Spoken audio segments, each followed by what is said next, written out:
In Activity 10, Classifying Clouds, students learn to classify clouds in terms of their physical characteristics and location in the atmosphere. They first identify some basic types of clouds, then discuss the layered arrangement of clouds, and finally associate specific types of clouds with specific types of weather conditions. You will need the following materials from the kit: Activity Sheet 10, Clouds Chart, and Weather Stations. You will also need to provide weather reports. To prepare for the activity, make a copy of Activity Sheet 10 for each student. Post the clouds chart where it can be seen by the class. You will also need to collect weather reports.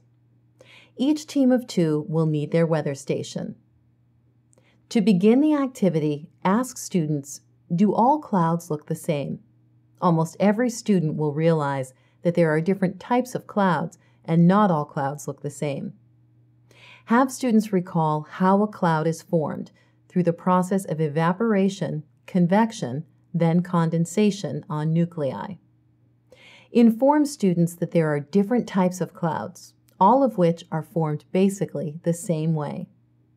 These types of clouds are distinguished both by their general appearance and by their height above the ground. Some clouds produce precipitation, whereas others do not. Ask, how do you think being able to identify clouds would be beneficial in forecasting weather?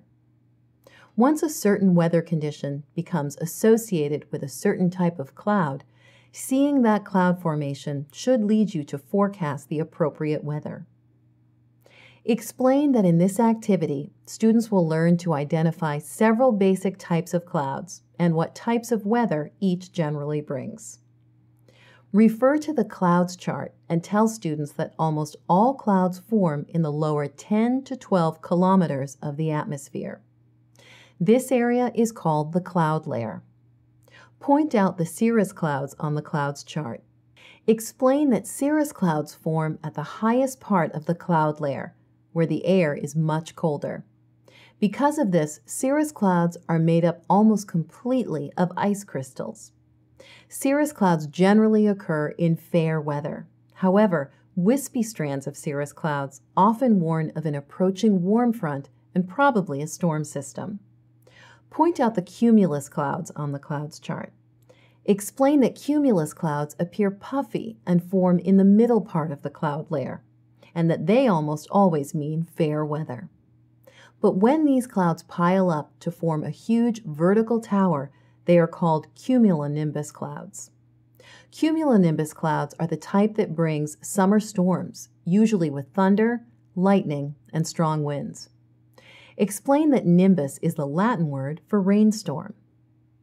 Point out the stratus clouds on the clouds chart. Explain that stratus clouds appear layered or stratified and form in the lower part of the cloud layer. Only light rain or drizzle can fall from true stratus clouds because they are so thin. Nimbostratus clouds have a heavier appearance and produce more substantial precipitation. Next, explain that fog is also a cloud and that fog forms at the lowest altitude, along the surface of the ground. Fog usually forms in still, moisture-laden air along ground level and persists until the morning sun warms the air and causes the fog to disappear.